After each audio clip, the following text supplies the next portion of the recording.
Hi guys, कैसे हैं आप सब। आई होप कि आप अच्छे होंगे।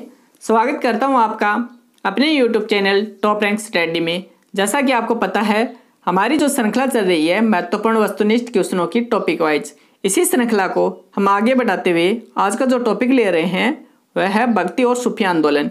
यह टॉपिक परीक्षा की दृष्टि से बहुत ही महत्वपूर्ण साबित होगा।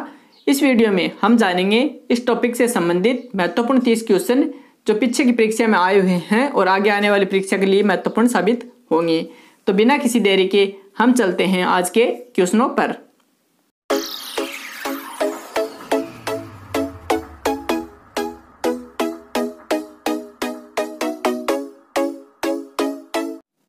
हम लेते हैं आज का पहला क्वेश्चन। भक्ति आंदोलन के प्रारंभिक प्रतिपादक थे। ऑप्शन है रामानुजाचार्य, ज्ञानदेव यानी ज्ञानेश्वर, वल्लभाचार्य, निम्बारक आचार्य। आप भी अपना उत्तर सिलेक्ट कीजिए और बताइए भारत में भक्ति आंदोलन के प्रारंभिक प्रतिपादक कौन थे। तो यहाँ पर जो हमारा सही उत्तर होगा वह होगा 1 नंबर ऑप्शन रामानुज आचार्य। भारत में भक्ति आंदोलन के प्रारंभिक प्रतिपादक रामानुज आचार्य थे। दक्षिण भारत में भक्ति आंदोलन का प्रारंभ रामानुज ने किया था। रामानुज को दक्षिण भारत में विष्णु का अवतार मानते हैं। यह सगुण ईश्वर के उपासक थे। आगे बढ़ते हैं, अगला क्वेश्चन देखते हैं। अगला क्वेश्चन है भक्ति आंदोलन को दक्षिण भारत से लाकर उत्तर भारत तक प्रचारित करने का श्रेय किसे दिया जाता है। ऑप्शन सुनिए, शंकराचार्य, रामानुज, रामानंद, कबीर। आप भी अपना उत्तर सिलेक्ट कीजिए और हमें बताइए कि भक्ति आंदोलन को दक्षिण भारत से लाकर उत्तर भारत तक प्रचारित करने का श्रेय किसे दिया जाता है। हमने जाना था दक्षिण भारत में भक्ति आंदोलन का प्रारंभ रामानुज ने किया था। यहाँ पर हमें बताना है दक्षिण भारत से लाकर उत्तर भारत तक किसने प्रचारित किया था भक्ति आंदोलन को। तो यहाँ पर हमारा जो उत्तर होगा वह होगा C number option Ramanand. Ramanand ने भक्ति आंदोलन को दक्षिण भारत से लाकर उत्तर भारत तक प्रचारित किया था। रामानंद का जन्म प्रयाग में हुआ था और इन्होंने अपने उपदेश संस्कृत के स्थान पर हिंदी में दिए थे। आगे बढ़ते हैं, अगला क्वेश्चन देखते हैं। अगला क्वेश्चन है संत कबीर का जन्म कहाँ हुआ था। ऑप्शन है दिल्ली, मगहर, वाराणसी, मथुरा, हैदराबाद। हमें बताना है संत कबीर का जन्म कहाँ हुआ था। तो यहाँ पर हमारा जो सही उत्तर होगा, और आपने भी अपना उत्तर सिलेक्ट कर लिया होगा, यहाँ पर जो सही उत्तर है वह है B number option Maghar, Varanasi. Maghar, Varanasi में संत कबीर का जन्म हुआ था। आगे बढ़ते हैं, अगला क्वेश्चन देखते हैं। अगला क्वेश्चन है पुष्टि मार्ग के दर्शन की स्थापना किसने की।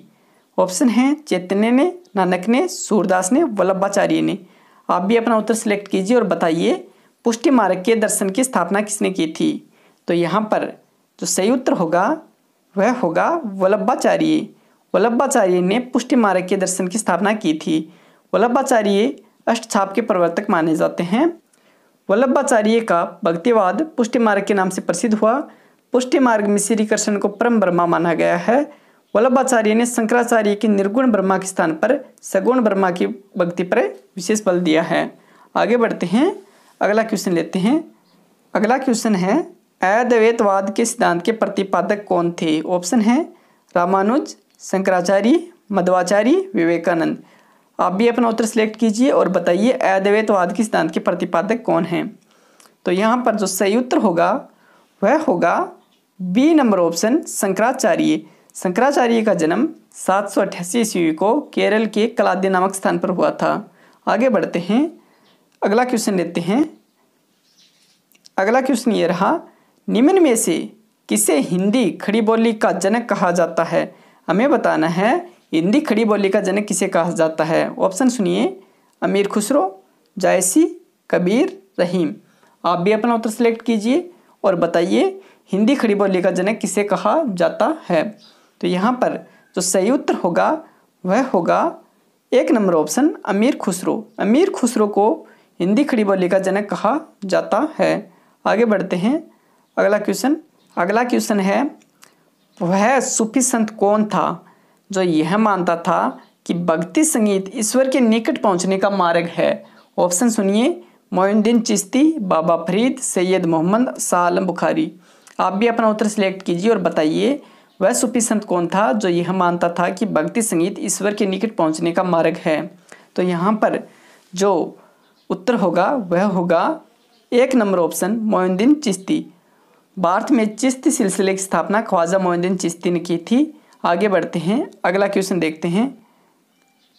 अगला क्वेश्चन ये रहा, सूफी संत ख्वाजा मोइनुद्दीन चिश्ती किसके शासनकाल में राजस्थान आए थे? बहुत ही अच्छा क्वेश्चन है, हमें बताना है सूफी संत ख्वाजा मोइनुद्दीन चिश्ती किसके शासनकाल में राजस्थान आए थे? ऑप्शन है महाराणा प्रताप, राणा सांगा, राणा कुंभा, पृथ्वीराज चौहान। आप भी अपना उत्तर सिलेक्ट कीजिए और बताइए सूफी संत ख्वाजा मोइनुद्दीन चिश्ती किसके शासनकाल में राजस्थान आए। तो यहाँ पर जो सही उत्तर होगा वह होगा D number option Prithviraj Chauhan. Prithviraj Chauhan के शासनकाल में ख्वाजा मोइनुद्दीन चिश्ती राजस्थान आए थे। यह 1192 ईस्वी में मोहम्मद गौरी के साथ भारत आए थे और अजमेर में इनकी दरगाह स्थित है। आगे बढ़ते हैं, अगला क्वेश्चन देखते हैं। अगला क्वेश्चन है, प्रसिद्ध सूफी सलीम चिश्ती रहते थे। ऑप्शन है दिल्ली में, अजमेर में, फतेहपुर सीकरी में, लाहौर में।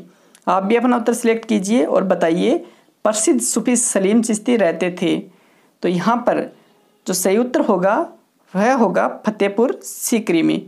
सी नंबर ऑप्शन यहाँ पर सही होगा। सलीम चिश्ती का अकबर बहुत ही आदर करता था। इन्हीं के आशीर्वाद से जहांगीर यानी सलीम का भी जन्म हुआ था। आगे बढ़ते हैं, अगला क्वेश्चन देखते हैं। अगला क्वेश्चन है, किस सूफी को बख्तियार काकी यानी भाग्यवान रोटियों वाला कहा गया है? ऑप्शन है शेख नासिरुद्दीन, ख्वाजा कुतुबुद्दीन, सलीम चिश्ती, निजामुद्दीन औलिया। आप भी अपना उत्तर सिलेक्ट कीजिए और बताइए बख्तियार काकी किस संत को कहा जाता था? तो यहाँ पर जो सही उत्तर होगा वह होगा B number option Khwaja Qutbuddin. Khwaja Qutbuddin को बख्तियार काकी यानी भाग्यवान रोटियों वाला भी कहा जाता था। आगे बढ़ते हैं, अगला क्वेश्चन देखते हैं। अगला क्वेश्चन है किसी, यहाँ पर किसी नहीं पढ़ना है, किस पढ़ना है। किस सूफी संत को सुल्तान ए तारिकिन, सुल्तान ए तारिकिन यानी सन्यासियों के सुल्तान की उपाधि मिली है? ऑप्शन है ख्वाजा कुतुबुद्दीन, शेख हमीदुद्दीन नागौरी, सलीम चिश्ती, इनमें से कोई नहीं। आप भी अपना उत्तर सिलेक्ट कीजिए और बताइए सुल्तान ए तारिकिन यानी सन्यासियों का सुल्तान किसे कहा जाता है? तो यहाँ पर जो सही उत्तर होगा वह होगा Sheikh Hamiduddin Nagauri. B number option यहाँ पर सही होगा। मोइनुद्दीन चिश्ती ने इन्हें सुल्तान तारिकिन की उपाधि दी थी, जिसका अर्थ है सन्यासियों का सुल्तान। ये मोइनुद्दीन चिश्ती के शिष्य थे। इनका केंद्र राजस्थान में नागौर था। आगे बढ़ते हैं, अगला क्वेश्चन देखते हैं। अगला क्वेश्चन है गुरु नानक का जन्म 1469 ईस्वी में कहाँ हुआ था? ऑप्शन है तलवंडी यानी ननकाना, मुल्तान, अमृतसर, रोपड़। आप भी अपना उत्तर सिलेक्ट कीजिए और बताइए गुरु नानक का जन्म 1469 ईस्वी में कहाँ हुआ था? तो यहाँ पर जो सही उत्तर होगा वह होगा 1 नंबर ऑप्शन तलवंडी ननकाना। गुरु नानक का जन्म 15 अप्रैल 1469 ईस्वी में रावी नदी के तट पर तलवंडी अब ननकाना नामक गांव में एक खत्री परिवार में हुआ था। आगे बढ़ते हैं, अगला क्वेश्चन देखते हैं। अगला क्वेश्चन ये रहा, निम्नलिखित में से किसे गौरांग प्रभु भी कहा जाता है? ऑप्शन है चैतन्य, वल्लभाचार्य, रामानुज, शंकराचार्य। आप भी बताइए निम्नलिखित में से गौरांग प्रभु किसे कहा जाता है? और यहाँ पर जो सही उत्तर होगा वह होगा 1 नंबर ऑप्शन चैतन्य। चैतन्य को गौरांग प्रभु भी कहा जाता था। आगे बढ़ते हैं, अगला क्वेश्चन देखते हैं। अगला क्वेश्चन है, आलस योग का मूल मंत्र अजगर करे न चाकरी पंछी करे न काम का रचयिता है? ऑप्शन है दादू दयाल, मलुकदास, कबीर, तुलसी। आप भी अपना उत्तर सिलेक्ट कीजिए और बताइए आलस्य का मूल मंत्र अजगर करे न चाकरी पंछी करे न काम के रचयिता कौन है? तो यहाँ पर जो सही उत्तर होगा वह होगा मलुकदास। मलुकदास का मंत्र है अजगर करे न चाकरी पंछी करे न काम, दास मलुका कह गए सबके दाता राम। हमें ऐसा नहीं करना है, हमें अपना कर्म करते रहना है। आगे बढ़ते हैं, अगला क्वेश्चन देखते हैं। अगला क्वेश्चन ये रहा, बहुत ही अच्छा क्वेश्चन है। महात्मा गांधी के प्रिय भजन वैष्णव जन तो तेने कहिए जो पीर पराए जाने रे के रचयिता हैं? ऑप्शन है नरसिंह मेहता, वल्लभाचार्य, कबीरदास, सूरदास। हमें बताना है महात्मा गांधी के प्रिय भजन वैष्णव जन को तेने कहिए जो पीर पराए जाने रे के रचयिता कौन हैं? आप भी अपना उत्तर सिलेक्ट कीजिए और यहाँ पर जो सही उत्तर होगा वह होगा 1 नंबर ऑप्शन नरसिंह मेहता। आपने अभी तक वीडियो को लाइक नहीं किया है तो वीडियो को लाइक कर दीजिए और आगे बढ़ते हैं, अगला क्वेश्चन देखते हैं। अगला क्वेश्चन ये रहा, प्रसिद्ध भगत कवयित्री मीराबाई के पति का नाम था। सिंपल सा क्वेश्चन है, हमें बताना है मीराबाई के पति का नाम। ऑप्शन सुनिए, राणा रतन सिंह, राजकुमार भोजराज, राणा उदय सिंह, राणा सांगा। आप भी अपना उत्तर सिलेक्ट कीजिए और यहाँ पर जो सही उत्तर होगा वह होगा बी नंबर ऑप्शन, राजकुमार भोजराज। मीराबाई मेड़ता के राजा की पुत्री और मेवाड़ के राणा सांगा के बड़े पुत्र भोजराज की पत्नी थी। आगे बढ़ते हैं, अगला क्वेश्चन देखते हैं। अगला क्वेश्चन है, महाराष्ट्र में विठोप्पा या विट्ठल विष्णु का एक नाम आंदोलन का केंद्र था। ऑप्शन है पंढरपुर, पैठन, कार्ले, एलिफेंटा। आप भी अपना उत्तर सिलेक्ट कीजिए और बताइए महाराष्ट्र में विठोप्पा या विट्ठल विष्णु का एक नाम आंदोलन का केंद्र कौन सा था। तो यहाँ पर जो सही उत्तर होगा वह होगा 1 नंबर ऑप्शन, पंढरपुर। महाराष्ट्र धर्म वैष्णववादी भक्ति परंपरा से निकली मध्यकालीन भक्ति आंदोलन की एक शाखा थी। इस धर्म के मुख्य देवता विठोबा थे। इसे पंढरपुर आंदोलन के नाम से जाना जाता है। यह आंदोलन मुख्यतः 2 संप्रदायों में दरकरी और बारकरी में विभक्त था। इस धर्म के प्रमुख संत थे ज्ञानेश्वर, नामदेव, एकनाथ, तुकाराम और रामदास। आगे बढ़ते हैं, अगला क्वेश्चन देखते हैं। अगला क्वेश्चन है, निम्नलिखित सूफी सिलसिलों यानी संप्रदायों में कौन संगीत के विरुद्ध था। ऑप्शन है चिश्ती, सुहरावर्दी, कादिरी, नक्शबंदी। आप भी अपना उत्तर सिलेक्ट कीजिए और बताइए संगीत के विरुद्ध कौन सा सिलसिला यानी संप्रदाय था। तो यहाँ पर जो सही उत्तर होगा वह होगा डी नंबर ऑप्शन, नक्शबंदी। इस सिलसिले के संत संगीत के विरोधी थे। मुगल वंश से इस शाखा का संबंध बाबर से आरंभ हुआ था और बादशाह औरंगजेब नक्शबंदी परंपरा का अनुयायी था। भारत में नक्शबंदियों की शाखा का प्रचार सर्वप्रथम बाकी बिल्हा ने 17वीं शताब्दी में किया था। वे काबुल से आए थे। आगे बढ़ते हैं, अगला क्वेश्चन देखते हैं। अगला क्वेश्चन ये रहा, किस सूफी को महबूब ए इलाही यानी अल्लाह के प्रिय कहा जाता है। ऑप्शन है शेख निजामुद्दीन औलिया, शेख नासरुद्दीन, बाबा फरीद, सलीम चिश्ती। हमें बताना है वह सूफी संत कौन है जिसे महबूब ए इलाही यानी अल्लाह का प्रिय कहा जाता है।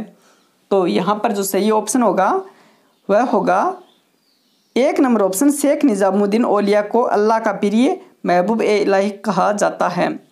शेख निजामुद्दीन औलिया ने 7 सुल्तानों का कार्यकाल देखा था परंतु कभी किसी के दरबार में नहीं गया।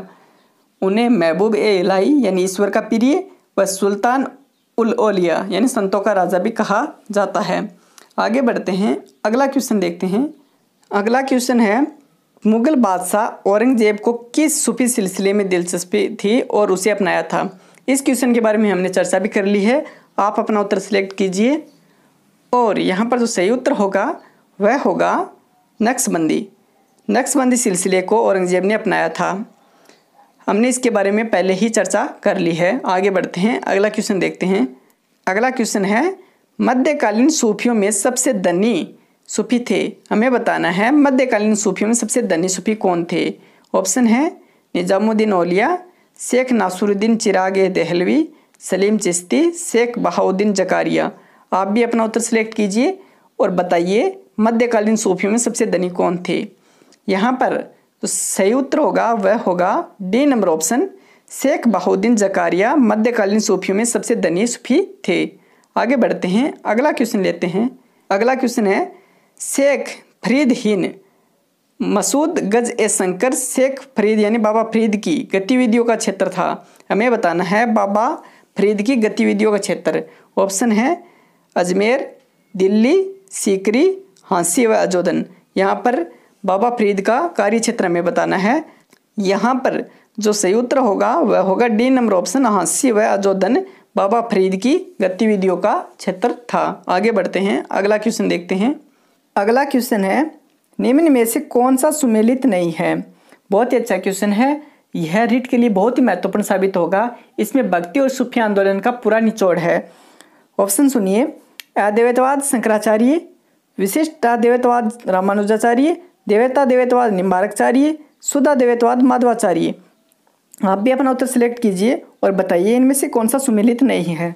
ये इन संप्रदायों में से आपको एक क्वेश्चन पक्का मिलेगा और यहाँ पर जो सुमेलित नहीं है वह है डी नंबर ऑप्शन, शुद्धाद्वैतवाद माधवाचार्य। शुद्धाद्वैतवाद सिद्धांत है ये वल्लभाचार्य का है और अद्वैतवाद शंकराचार्य ये सही है विशिष्टाद्वैतवाद रामानुजाचार्य ये भी सही है। द्वैताद्वैतवाद निम्बार्काचार्य ये भी सही है। और शुद्धाद्वैतवाद है ये है वल्लभाचार्य का। और मध्वाचार्य का सिद्धांत उसे कहते हैं द्वैतवाद। और भास्कराचार्य है इसका सिद्धांत था भेदाभेदवाद। आगे बढ़ते हैं, अगला क्वेश्चन लेते हैं। अगला क्वेश्चन है सुमेलित नहीं है। यहाँ पर भी हमें बताना है कि कौन सा सुमेलित नहीं है। 23 और 24 ये दोनों क्वेश्चन बहुत ही अच्छे क्वेश्चन है। ऑप्शन सुनिए, संत लालदास लालपंथ, रामदास बौद्ध धरकरी संप्रदाय, रामानुजाचार्य ब्रह्म संप्रदाय, वल्लभाचार्य रुद्र संप्रदाय। तो हमें यहाँ पर बताना है कि कौन सा सुमेलित नहीं है।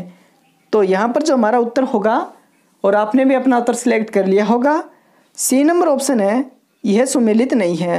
रामानुजाचार्य का जो संप्रदाय था वह था श्री संप्रदाय, और ब्रह्म संप्रदाय था यह था मध्वाचार्य का। आगे बढ़ते हैं, अगला क्वेश्चन लेते हैं। अगला क्वेश्चन ये रहा, बहुत ही अच्छा क्वेश्चन। नैनार संत थे।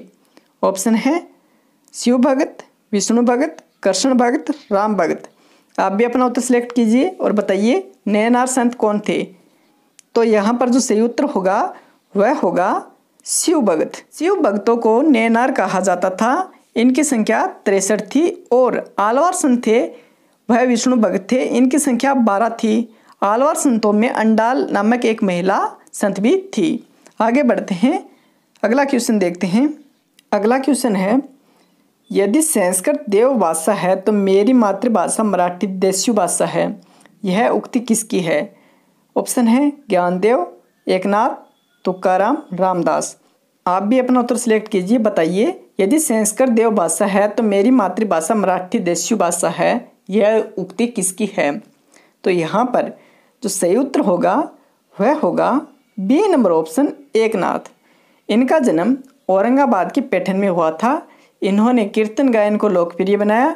इनकी प्रमुख लिखित पुस्तकें थी भावार्थ रामायण, शक्तिमणि, स्वयंवर, कोलना, बरूद आदि। आगे बढ़ते हैं, अगला क्वेश्चन लेते हैं। अगला क्वेश्चन है, भगत तुकाराम कौन से मुगल सम्राट के समकालीन थे। हमें बताना है भगत तुकाराम कौन से मुगल सम्राट के समकालीन थे। ऑप्शन है बाबर, अकबर, जहांगीर, औरंगजेब। आप भी अपना उत्तर सिलेक्ट कीजिए और बताइए तुकाराम हैं ये कौन से मुगल सम्राट के समकालीन थे। तो यहाँ पर जो सही उत्तर होगा वह होगा सी नंबर ऑप्शन जहांगीर। भगत तुकाराम जहांगीर के समकालीन थे। तुकाराम जन्म से शूद्र थे। इनका जन्म पुन्ना के देही में हुआ था।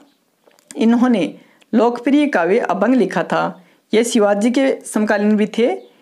इन्होंने शिवाजी द्वारा भेजी गई भेंट को अस्वीकार कर दिया था। तुकाराम ने हिंदू मुस्लिम एकता पर बल दिया और बारकरी संप्रदाय की स्थापना की। आगे बढ़ते हैं, अगला क्वेश्चन देखते हैं।